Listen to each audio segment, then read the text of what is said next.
Now at 6, cold water poses deadly risks even for trained rescuers. Plus, tonight, Pittsburgh commissioners look at lower property taxes for residents. And some hungry pets need your help as a food pantry empties. The 4 states' most watched news starts now. A warning about water and ice dangers in these cold temperatures. This is KOAM News. I'm Dow Quick. Water rescuers train for icy conditions and they know firsthand about the dangers. KOAM's Nellie Lopez spoke with the Reddings Mill Fire District to get some insights. We see cold and we see the water. We don't want to get in that water. We know how bad it's going to feel. Water, a needed natural resource, but also very dangerous during winter. Being near a body of water is always going to feel cooler even during warmer weather. Whenever you're close to the water, it is much colder. So, and then you have to understand the slips, trips, and falls aspect of everything too. So it's going to create ice and it's going to create a false sense of confidence of approachment. Getting in cold water can sometimes be by choice, following trends like the polar plunge. And get in the water for a couple seconds, come right out. That can be harmful to the body depending on your health. If you don't know that you have a heart issue and maybe a low blood pressure or a low heart rate, if you enter cold water really fast when your body is warm, it can actually bring your heart rate and your blood pressure down, tank you, and actually make you pass out. Even though water rescuers are trained, they still are at risk of all dangers that come with icy waters. As rescuers, we do have gear, we have flotation devices, and we have suits, but those suits are not rated for temperature. So when we get in those suits, we still feel that very cold. Our face hits that water or that cold hits our bodies, we do shut down quite a bit too. So it's no different than the layperson to the rescuer. Water level doesn't have to be deep to put you at risk of getting hypothermia. It can be simply by getting hands or feet wet. Extremities are the first to go. Whenever you get in contact with the cold and the water, your fingers start to tingle.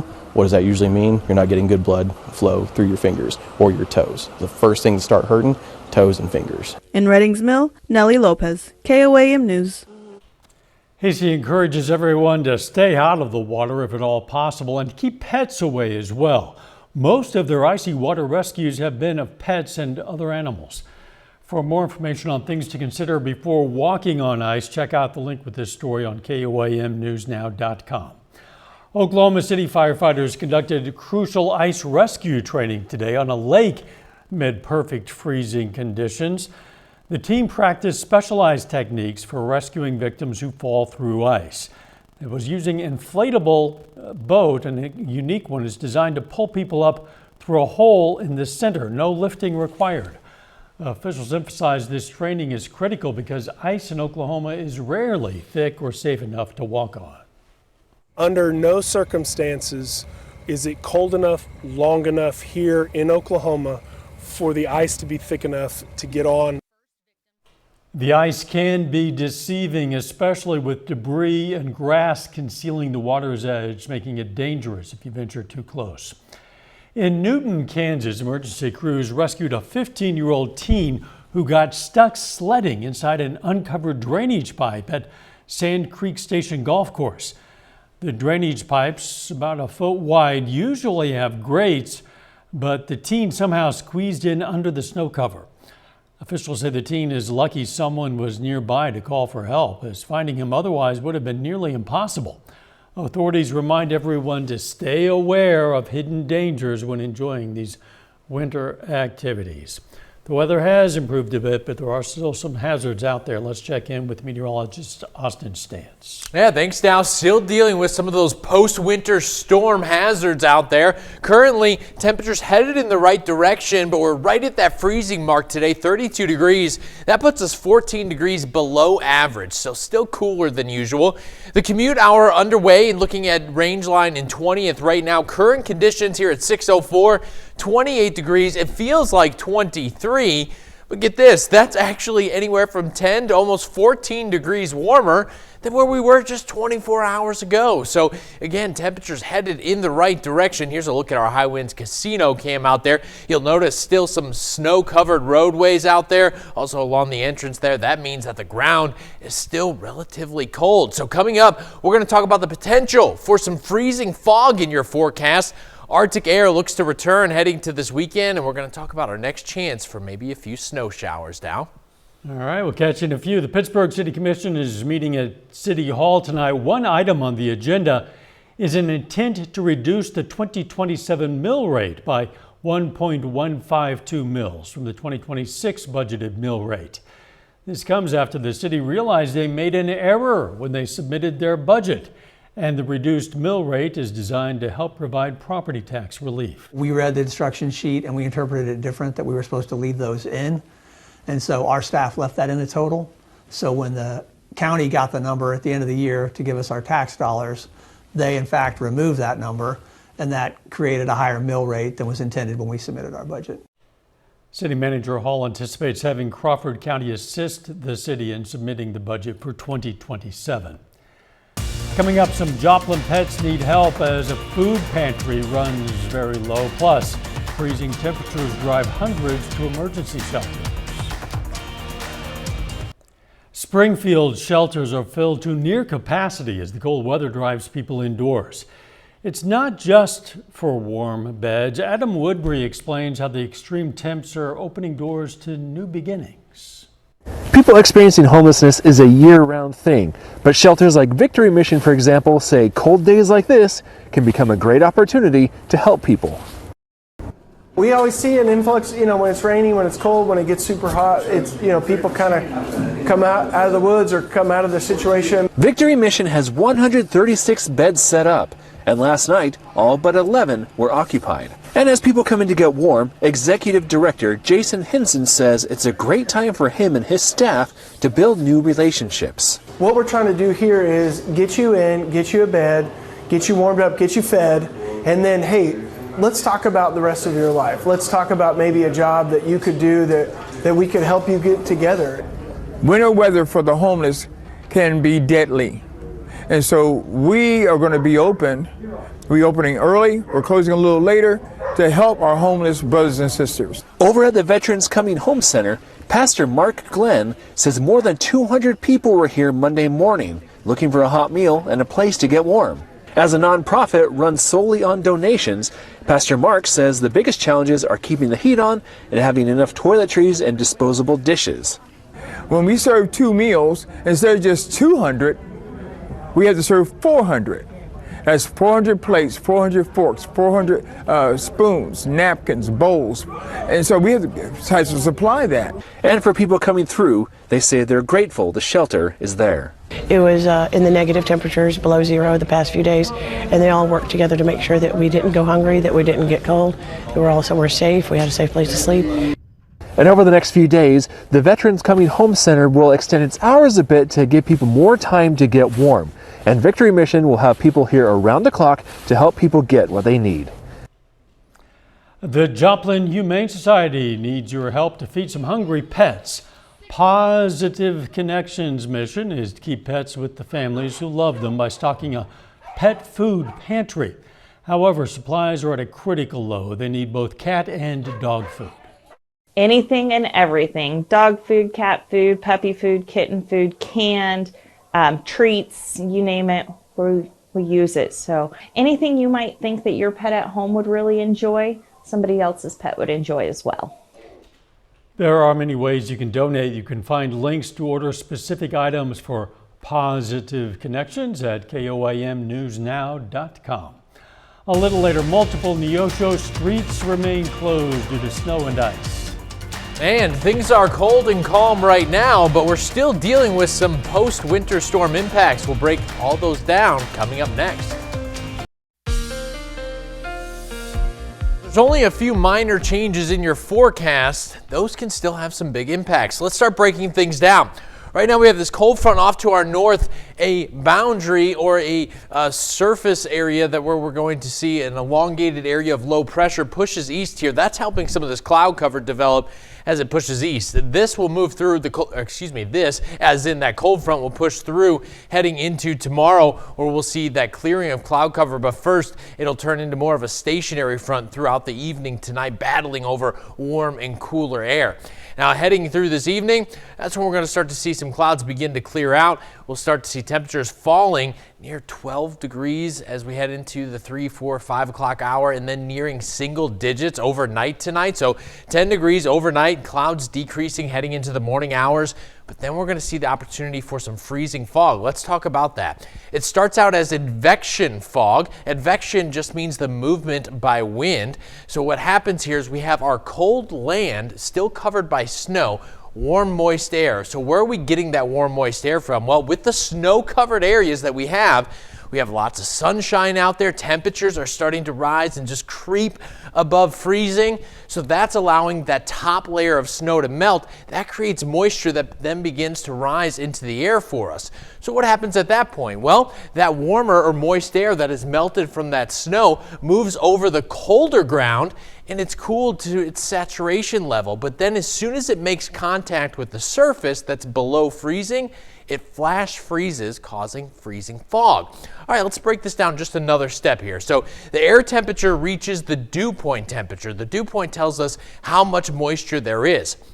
Relative humidity, how full the air actually is of that moisture. Once the relative humidity reaches 100%, it can't hold any more moisture. So at that point, the vapor then begins to turn into a liquid, or from a gas to a liquid. And we already have like dust particles, salt particles in the air. So what happens is that moisture then begins to condensate on those particles already levitating in the air. That gives us our fog. So again, once it makes surface with something below 32 degrees, that's when it freezes. So here's a look at tomorrow morning at our relative humidity, or how full the air is of moisture, and it's at 100% there. It can't hold any more. So heading into tomorrow morning, could be dealing with some fog. We'll notice temperatures cool to start. Clouds clear out of the area as high pressure moves in. Temperatures near the mid-30s for your Wednesday. Heading into Thursday, cloud cover moves back into the area. Temperatures near 20 degrees to start your Thursday, but a short wave begins to move into the area, so a light snow shower can't be completely ruled out heading into Thursday and Friday there. But then we start to see Arctic air that's going to move back in as we head into the weekend, and that's going to bring all that Arctic air back into our forecast this weekend. So taking a look at our forecast, take a look at this. Overnight Friday down to -1, only 20 on Saturday, 27 on Sunday, 39 on Monday, Tuesday back into the 40s, and then we actually get a larger system moving in. Depending on temperature, could be rain or snow right now, so keeping a close eye on that. Okay, that freezing fog explanation is really interesting. Well, I appreciate that. There might be a few freezing frogs out there. We certainly need to be aware of those. Those would be a real problem, especially for the frog population. Thanks. Hey, we have the perfect way for you to stay on top of the severe weather. Scan this QR code with your phone and head straight to the updated weather resources page on our website. You can find information on storm shelters, weather updates, closings, and road conditions. You can also find tips for watching real live streams in real time. It's called the Weather Resources page, KOIMnewsnow.com.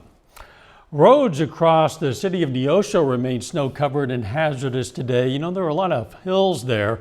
Streets closed include South Wood Street from McKinney to Hill, the east side of Eric Road from the Hill to Highway 49 Business, Alumni Lane from Highland Place to Senior Hill, and Big Spring Hill. All those remaining closed at last report. Public Works crews worked throughout the day on priority routes to clear the roadways. Travel is still discouraged, but for those on the roads, extreme caution is advised. Missouri is celebrating a milestone in road safety, with traffic fatalities declining for the third straight year.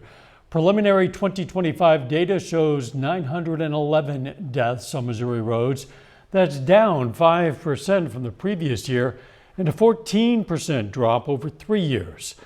Governor Mike Kehoe urges drivers to keep it up, keep buckling up, avoiding distractions and slowing in work zones. The state launched the updated Show Me Zero plan, aiming for zero fatalities through education, enforcement, engineering, and emergency response. Still ahead, despite having a young roster, the Missouri Southern women's basketball team is playing as one of the best in the MIAA conference. Coming up in sports, we're going to hear from the team as they look to continue their winning ways this week at home. Entering this season, the Missouri Southern women's basketball team needed to replace their top 3 leading scorers from a year ago. As we approach the final month of the regular season, the Lions are firing on all cylinders, currently riding a 4-game winning streak, sitting in a tie for second in the MIAA conference standings. And despite being one of the younger teams across Division II without any seniors, MSSU owns a 13-4 record through their first 17 games. Head coach Ronnie Ressel credits his veteran players for stepping into new roles and the team's competitive nature for their development on the court. We knew at the beginning of the year it wasn't going to be easy. Like, we're a young group, we don't have any seniors, but the way we're able to grow and work with each other every day, I think shows to and can attest to our success so far. Anytime you have a young group, some of our younger kids are stepping up. You know, the ball doesn't know who the leader is, what grade you're in. So we've got good leadership to start with, and everybody's bought in. You know, the work ethic has been tremendous from preseason all the way till now. They get in the gym on their own, get workouts, get shots up, and then every day in practice, they get after each other. Our practice are very competitive every day, and that's the exciting thing and the fun thing being around these kids. They enjoy competing. Earlier this month, the Lions secured a signature win against rival Pitt State at home, kickstarting their winning streak. And while every team believes they can compete with the best of the best, this MSSU squad emphasized their victory over the Gorillas proved they can beat anyone. It was great for the team, and it was great for our confidence too, because we know that team can show up any game, any day. It's just that the consistency of us showing up as that team. So let us know that we can really do whatever we put our minds to at the end of the day. A huge win for us, and I think it just shows what kind of team we are, what kind of team we're able to be, and like we just have to keep doing that every day, every game, and no days off basically. We just have to keep the same intensity as we did against Pitt, and just keep working every day to keep that same intensity going through the rest of conference, and then into postseason we just have to keep it up and keep working every day. MSSU returns to action on Thursday at home against Arkansas Fort Smith in a battle of the Lions. Tip-off set for 5:30 from Joplin. Following December's announcement of the Chiefs' decision to move across state line to Kansas following the 2030 season, the organization has announced 2 finalists for the lead designer of their brand new stadium.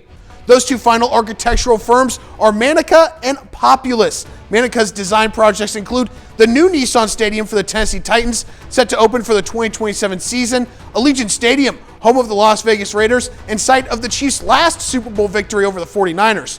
Manica is also in charge of designing the Thunder's new arena, scheduled to open the 28-29 NBA season. Populous, a Kansas City-born organization, is in charge of the Bills' new Highmark Stadium, set to open next season, and was the lead designer for the Las Vegas Sphere.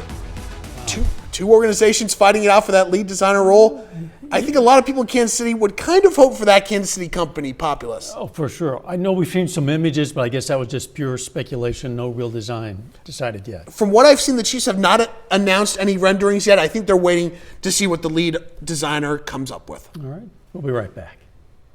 Here's a look at what's coming up on KOAM News at 9 on Fox 14 tonight. Pittsburgh property owners could soon see some tax relief after a city budget mistake. We'll have the latest action from tonight's commission meeting. Plus, the Joplin Library hosts a Holocaust Remembrance program. And trucking companies play catch up after the big storm, with hundreds of drivers still stranded in the South. Those stories, a lot more, of course, it's coming up tonight. KOAM News at 9 on Fox 14. Still pretty cold out there, but the sun at least caused a bit of thawing today. Yeah, that could cause some potential problems, though, for us as we get ready to head into tomorrow as well. Remember, check your tires. We saw some really cold temperatures. Freezing fog can cause some slick roadways, which we could deal with tomorrow morning. And with all that white snow out there, we get that reflection from the sunshine showing, giving you that glare. Now ahead, another Arctic blast this weekend. Yeah, sunglasses are really helpful when there's this much snow on the ground. Final sports note. We are 2 weeks away from pitchers and catchers reporting for spring training. We are getting closer and closer to baseball. That's the sport I grew up playing, so I'm extremely excited. But did you ever play in the snow? I believe I might have had some practices in the snow, but I don't think I ever played a game in snow. We got to get out of here. We'll see you at 10. Let's make it a great evening.